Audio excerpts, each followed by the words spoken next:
जिस तरह से मुजफ्फरपुर के रैली में जिस तरह से अमित शाह ने कहा और यादव को जिस तरह से अपमान किया, जो भाजपा के दूसरे नंबर के बड़े नेता हैं, गृह मंत्री हैं, उनसे बोले कि वो माफी मांगे। बार बार कहते हैं यादव के साथ भारतीय यादव भारतीय भाजपा सिर्फ दो ही आदमी के साथ रहता है, पैसा वाले के साथ है, और जितना भ्रष्टाचारी है सब उसी के भाजपा के साथ है। यूटिलाइज किए हैं किस तरह से चिराग पासवान को सुसाइडल राजनीतिक बम बनाए हैं, ये तो किसी से नहीं छुपा हुआ है। क्योंकि 80% जो है वो बुद्धिजीवी वर्ग है, वो जान रहा है कि भाजपा जो है सिर्फ जो है बांटो और राज करो की नहीं, कहाँ से ले पाएगी। इससे भी बड़ा अपमान है। सब यादव अपने आप को कह रहे हैं कि नहीं सही हुआ है, हमारा जनसंख्या इतना है, और ये लोग उसी को जिस नेता को कर रहे हैं उसके गुणगान कर रहे हैं। पनोरमा ग्रुप, जो सोचता है वो करता है। नमस्कार, भारत लाइव देख रहे हैं आप। जीतन राम मांझी पर नीतीश कुमार ने निशाना क्या साधा, बिहार की राजनीति बिल्कुल बदल गई है। विधानसभा के शीतकालीन सत्र को खत्म हुए लगभग 2 दिन हो चुके हैं, लेकिन 2 दिन के बाद भी बिहार की राजनीति इसी के इर्द गिर्द घूरती हुई नजर आ रही है। अब तो प्रधानमंत्री नरेंद्र मोदी ने भी नीतीश कुमार के द्वारा जो जीतन राम मांझी पर बातें कही गई थी उस पर उन्होंने बयानबाजियां शुरू कर दी हैं। चुनाव में जहां पे भी जा रहे हैं नरेंद्र मोदी, जो 5 राज्यों में चुनाव है, चाहे मध्य प्रदेश है, राजस्थान है, कई जगहों पर जा रहे हैं, तो बिहार की राजनीति को जरूर वो केंद्र में रख रहे हैं। वो लगातार बीजेपी कह रही है, चाहे एनडीए गठबंधन कह रहा है कि जीतन राम मांझी का अपमान नहीं बल्कि दलितों का अपमान हुआ है। क्या वाकई में दलितों का अपमान किया नीतीश कुमार ने? क्या वाकई नरेंद्र मोदी ने नीतीश कुमार को अब धीरे धीरे हड़काना शुरू किया है? पहले चिराग पासवान के पिता का नाम लेते हैं, फिर जीतन राम मांझी का नाम लेते हैं। क्या हो रहा है बिहार की राजनीति में? क्या कुछ जदयू स्टैंड करेगी? तमाम विषयों पर चर्चा करेंगे। हमारे साथ राजेश तिवारी जी हैं, जदयू के प्रदेश सचिव हैं, इनसे बातचीत करेंगे। राजेश जी, जिस तरीके से नरेंद्र मोदी का साथ मांझी जी को मिल रहा है, उनके गठबंधन में है, जाहिर सी बात है कि साथ तो मिलना ही है। रामविलास पासवान के बारे में वो कह रहे हैं कि वो भी दलित थे, उनको भी अपमानित नीतीश कुमार ने किया। जीतन राम मांझी के बहाने दलितों का एक बार फिर से सदन में अपमान किया है। क्या वाकई में नीतीश कुमार अब अपने साथ जिन लोगों को, जिन्होंने उनका साथ छोड़ा है, उनको अपमानित करते रहेंगे? देखिए, हकीकत ये है रत्नेश जी कि ये जो सरदेव रामविलास पासवान जी का मामला है, जीतन राम मांझी का मामला है, तो ये माननीय प्रधानमंत्री जी का जस्ट एक बहाना है। असल में उनका जो चुनाव में जिस तरह से 2024 के चुनाव में नीतीश कुमार जो उनको नीतीश फोबिया ग्रसित हो गए हैं, वो जिस तरह से टारगेट कर रहे हैं। देखिए 2-3 दिन में, इसके पहले जो है आपको मध्य प्रदेश में नीतीश जी को नाम लेकर के बोले थे, कल जो है परसों जो है उस जिस तरह से तेलंगाना में बोल रहे हैं, उनको अगर ये हो गया है कि अगर नीतीश जी का अगर जो किसी तरह से उनको छवि पर असर किया जाए, क्योंकि इसके पहले अपना जितना सरकारी तोता ईडी सीबीआई से लेकर के तरह तरह का हथकंडा अपना चुके हैं, किसी पर काम नहीं किया है, तो अब एक ऐसा इशू को लेकर के उठा रहे हैं जिसका कोई भी धरातल से इशू नहीं है। आप सरदेव रामविलास पासवान जी के कह रहे हैं, चलिए आप कुछ देर के लिए अगर मान लिया जाए कि आप कह रहे हैं कि राज्यसभा नहीं भेजना चाहते थे, ये कोरी अफवाह है। अगर ऐसा है तो आप ये बताइए, जो सरदेव रामविलास पासवान जी से रिक्त सीट हुआ राज्यसभा का, उसको पूरा भी लोजपा से लेकर के जितना भी सरदेव रामविलास पासवान जी का जो शुभचिंतक थे, सब कोई कहते थे कि उनके सरदेव पत्नी को जो है रीना पासवान को भेजा जाए राज्यसभा में। क्यों नहीं भेजे मोदी जी? बहुत ज्यादा आप हितैषी थे तो क्यों नहीं भेजे? अगर वो ऐसा रहता तो उनको भेज देते, लेकिन उनको नहीं भेजे। किसको भेजे? तो आप अपने छोटे मोदी को भेजे, सबसे नजदीक सुशील मोदी को उनके जगह पर भेजे। ये आपका दिखाता है। अगर आप रामविलास पासवान जी से इतना रहता तो जिसमें चिराग पासवान का बचपन बीता, जिसमें युवावस्था में प्रवेश किए, 30 साल से ऊपर में जिस आवास पर दिल्ली में रहे, उसको क्यों खाली करवा दिए? चिराग पासवान कहते हैं कि बिहार से साजिश हुई थी। वही बिहार से साजिश हुई थी तो नरेंद्र मोदी मान गए। मैंने आप कौन हनुमान है? तो खाली क्यों करवा दिए? सरदेव रामविलास पासवान जी का वहां मूर्ति का फेंक दिए बाहर, ये वो खुद खाली करवाए हैं। बल्कि बहुत ऐसा मंत्री है जो हटा दिया गया है, फिर भी वो आज तक आवास दिल्ली में रह रहा है।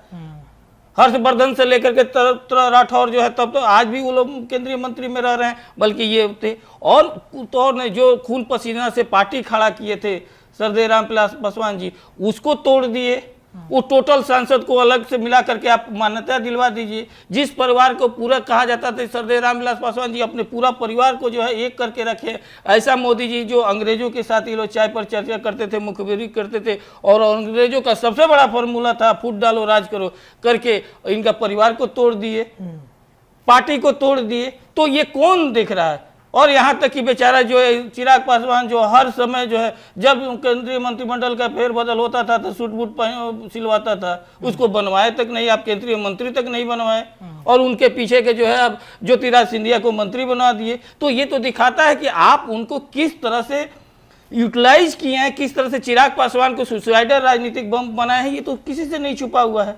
और कभी भी माननीय मुख्यमंत्री नीतीश कुमार जी ने पशुपति पारस को मंत्री बनाया, बिहार में एमएलसी बनाया उन्होंने, और हमेशा सूचना लेकर के। लेकिन चूंकि भाजपा तो फूट डालो राज करो की नीति पर चलवे करती है, और यही स्थिति हुआ। अभी भी चिराग पासवान जी का समय है कि वो सचते, नहीं तो जो भी 2024 में एक होते सिंगल अपने पार्टी में बचे हुए हैं, ये इनके हनुमान बनने के चक्कर में वो भी में कहीं पूर्व न लग जाए। मांझी जी का सपोर्ट कर रहे हैं, कह रहे हैं कि नीतीश कुमार जी ने सदन में दलितों का अपमान कर दिया। मांझी जी जो हमारे मित्र हैं उनको उन्होंने अपमानित करने का काम किया है। तो ऐसे राजनीति के जो नीतीश कुमार पर लगातार बार बार मोदी जी हमला कर रहे हैं, नीतीश कुमार ही क्यों, अन्य राज्य विधानसभा चुनाव में ये हो रहा है? देखिए, भाजपा के पास कोई इशू नहीं बच गया है। वो अगर जीतन राम मांझी को वो बनाए थे मुख्यमंत्री, कि ये मुख्यमंत्री बनाए थे, और उसके बाद जो है पहला बार जीतन राम मांझी को अब तुम पर अच्छा लग रहा है, माने खराब लग रहा है जब से इन सांप्रदायिक शक्तियों के पास चले गए। और जब तुम बना कह करके उनको मुख्यमंत्री बनाए तो अच्छा था। रत्न जी, इसके पहले आप उठा करके देखिए, इसी विधानसभा डिबेट में कितना बार जो है तुम कह करके संबोधित किए हैं जीतन राम मांझी जी को। उस समय इनको खराब नहीं लगता था, क्योंकि अब ये प्रलोभन दे दिए हैं, और प्रलोभन देकर के आपको राज्यपाल बना देंगे, तो उस प्रलोभन के प्रभाव से जो है अब इनको खराब लग रहा है। लेकिन ये भ्रम में रहे, भाजपा किसी को देती नहीं है। वो कहा जाता है कि जो भी है इनके पास, उस चुपचाप इनका शोषण करेंगे, और आने वाला समय में इन लोगों को यूटिलाइज करके बाहर फेंक देगी। ये किसी को नहीं है भाजपा। अच्छा, बीजेपी अब बिहार में रणनीति अपना तय कर रही है। अब MY समीकरण है या फिर यादव की जो समीकरण, जो महागठबंधन के पास में एक बड़ा वोट बैंक है, उसको साधने के लिए एक बड़ा बैठक करने जा रही है बापू सभागार में। कई यादव नेताओं को उतारा जाएगा उसमें। क्या लग रहा है कि मतलब बीजेपी कितना वोट अपने तरफ खींच पाएगी? देखिए, हकीकत यह है कि भाजपा में जो भी यादव हैं, अगर थोड़ा सा भी यादव मान सम्मान बचा है, तो या तो वो तुरंत इस्तीफा दे दें, या अमित शाह जी जो भाजपा के दूसरे नंबर के बड़े नेता हैं, गृह मंत्री हैं, उनसे बोलें कि वो माफी मांगे। जिस तरह से मुजफ्फरपुर के रैली में जिस तरह से अमित शाह ने कहा, और यादव को जिस तरह से अपमान किया, अल्पसंख्यकों को अपमान किया, और उस मंच पर ताली बजाने वाले में नित्यानंद राय, रामकृपाल यादव, नंद किशोर यादव, ये लोग, नवल यादव, ये लोग जिस तरह से ताली बजा रहा था, ये बिहार के यादवों के साथ अपमान है। क्या ये मानेंगे और सार्वजनिक रूप से कहेंगे कि हाँ हमारा जनसंख्या जो है बढ़ाया गया है?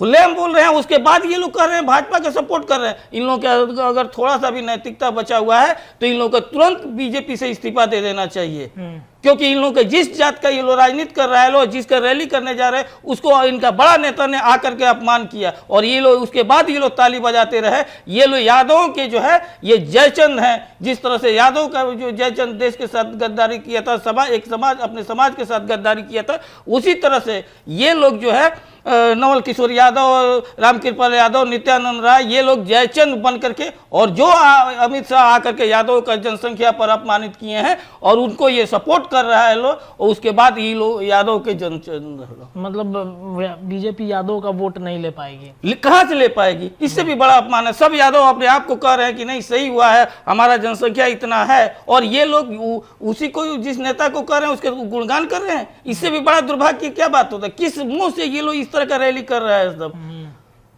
एक भी ये नेता बोल पाया लोग, ऊपर से ये लोग सिर्फ अपना मंत्री बचाने के लिए, विधायकी बचाने के लिए, सांसदी बचाने के लिए ये लोग ताल ठोकने का काम किया है। लेकिन पूरा यादव समाज जान रहा है कि किस तरह से महागठबंधन के साथ ही रहने से भलाई है। ये सब जो हमारे खुलेआम मंच के साथ जब देश के गृह मंत्री आकर के अपमानित करने का काम कर रहे हैं और वहां पर ये लोग ताली बजा रहा है, तो इससे भी बड़ा यादव समाज के लिए दुर्भाग्य की बात क्या हो सकता है। महागठबंधन दावा करती है कि यादव कहीं छटकेंगे नहीं, यादव हमेशा लालू यादव के पार्टी के साथ रहेंगे, महागठबंधन के साथ रहेंगे। लेकिन जहां एक तरफ आप लोग पर्व त्योहार खत्म हुआ है, राजनीति धीरे धीरे आगे बढ़ेगी, लेकिन एक तरफ जहां महागठबंधन जा रही है 2024 की तरफ, उधर नवल किशोर यादव जो एमएलसी हैं भारतीय जनता पार्टी के, वो बड़ी संख्या में तकरीबन 25,000 के करीब में यादवों को गोवर्धन पूजा के दिन बीजेपी में शामिल करा रहे हैं। इस पर क्या कहना चाहेंगे आप? रत्नेश जी, वो जो कह रहे हैं कि गोवर्धन पूजा पर करा रहे हैं, देखिए हकीकत यह है कि यादव समाज आज के डेट में बुद्धिजीवी समाज है और वो जान रही है कि यादव समाज के लिए कौन हितैषी हैं। और गोवर्धन पूजा की बात है तो एक बात जान लीजिए, नवल किशोर यादव जी को जानना चाहिए कि उसके पहले जो है ना, हमारे घर में या आपके घर में सब माँ बहनें जो है दलीदर खरीदती हैं, सूप बजा करके ना सवेरे, एक एक कोना से लेकर के घर के आगे पीछे सब जगह जो है ना बजा बजा के दलीदर खरीदा जाता है। उसी तरह से जो है भाजपा को बिहार से खतरा जा रहा है और देश से खतरा जाएगा। इस तरह किसी तरह से वो करा ले जो गोवर्धन पूजा पर, इसके पहले जो है वो बीजेपी भगाव वाला, बीजेपी को खदेड़ो वाला जो है माँ बहने और पूरा देश जो है दलिदर के रूपी ये भाजपा को खदेड़ने के लिए एड़ी चोटी लगा चुका है। वो जितना करना है सम्मेलन अपना बुलाकर पैसा के बल पर बुलाना है, भाई सबसे बड़ा पैसा वाला पार्टी है, वो बुला करके कर ले। लेकिन यही स्थिति है कि जिस तरह से अमित शाह ने बेइज्जत किया है यादव समाज को, पहले इन लोगों को इस पर सफाई देना चाहिए और नहीं तो इस्तीफा मांगना चाहिए अमित शाह को और अपना बीजेपी से सदस्यता खत्म करके और माफी मांगना चाहिए कि हम लोग ऐसे पार्टी में रहें जो अल्पसंख्यक विरोधी है, यादव समाज विरोधी है और बिहार विरोधी है। और इस बिहार के यादव को आकर के जिस तरह से अमित शाह ने बदनाम किया है, जिस तरह से नहीं तो कहना चाहिए कि किस तरह से जनसंख्या पर वो आकर के बोले हुए, इससे भी बड़ा दुर्भाग्य की बात है। और ये लोग उस पार्टी में शामिल कराने के लिए बात कर रहे हैं, उसमें यादव समाज नहीं है, उसमें ये लोग मिला जुला टाइप के जिस टाइप से भी करे, लेकिन यादव समाज महागठबंधन के साथ है एकदम। इसमें कहा तो आप बताइए, इससे भी बड़ा उदाहरण रहता है कि एक सप्ताह कम नहीं होता। अरे 25,000 छोड़िए ना, नवल किशोर यादव कितना बड़ा जनाधार वाला नेता है, नहीं समझ में आता है। बार बार कहते हैं यादव के साथ भारतीय यादव भारतीय भाजपा सिर्फ दो ही आदमी के साथ रहता है, पैसा वाले के साथ है और जितना भ्रष्टाचारी है सब उसी के भाजपा के साथ है। नहीं तो आज है क्या, हम दो और हमारे दो गुजराती बेच रहे हैं, 2 गुजराती खरीद रहे हैं, बस यही 2 का फैमिली चल रहा है। बाकी ऐसा अगर हिम्मत रहता तो बोलते ये लोग अमित शाह को, मंच पर से उनको ललकारते कि आपने यादव समाज को क्या बना दिया है, लेकिन वो बोल सकते हैं, नहीं बोले। इसलिए यादव समाज जो है वो जान रहा है कि हमारा हितैषी कौन है और महागठबंधन हितैषी है। महागठबंधन के साथ खूंटा ठोक करके जो आपका कार्यक्रम चलता है, उसी तरह से खूंटा ठोक करके जो है महागठबंधन के साथ है। नवल यादव, नित्यानंद राय, नंद किशोर यादव, रामकृपाल यादव कुछ भी करे, कहीं भी जाने वाला नहीं है। अच्छा, ये चर्चा चलती है कि नीतीश कुमार भी चाहते हैं कि यादव वोट मेरे तरफ रहे, वो अलग तरीके की एक MY समीकरण जो है उसमें चर्चाएं करते हैं, कभी मुस्लिम के साथ बड़ी बैठक, कभी यादव नेताओं के साथ बड़ी बैठक। तो क्या मतलब जदयू भी मतलब देखिए, जदयू तो सब जात के है ही है। यहाँ जदयू में किसी भी जात, चाहे वो ब्राह्मण से लेकर के सबसे निचला जात तक सब जात मिला कर काम करते हैं। हमारा एक ऐसा दल है जो किसी भी जात को आप उठा करके देख लीजिएगा रत्नेश जी, किसी भी बड़े नेता को, किसी को भी देखिए, कोई भी जात को हो, कोई जात के बारे में नहीं बोला जाता है। और हम लोग सब, हमारे नेता जो माननीय मुख्यमंत्री नीतीश कुमार जी, सब जात के समान अधिकार दिए। देखिए अभी ब्राह्मण समाज से ही एक MLC बनाया गया, सब लोग हाय तौबा करते रहे, बनाया गया, क्योंकि हर एक तबके से हर एक का अधिकार से किया सीट था। लोग कहते कुशवाहा का सीट था या किसी के सीट था, बनाया गया किसी को, और ब्राह्मण का सीट रहता है वो दूसरे का बनाया जाता है। ये एक रोटेशन के टाइप से एक माननीय मुख्यमंत्री जी ये करते हैं। तो ये इस तरह का बना करके, और अगर जो कुशवाहा का, उपेंद्र कुशवाहा के पहले वो किसका सीट था,